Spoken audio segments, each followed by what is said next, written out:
सुना सुना सुना सुना। काटब नाही गेहूं हो कलाई कमजोर बा, काटब नाही गेहूं हो कलाई कमजोर बा।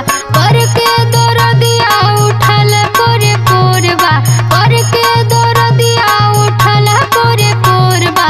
काटब नाही गेहूं हो कलाई कमजोर बा, काटब नाही गेहूं हो कलाई कमजोर बा। देख तोर कौनो बहाना वाना ना चली, तो के हर महीने काजू किशमिश बादाम लिया के खियावत हिला, तबो तोर कलाई कमजोर हो गेल बा।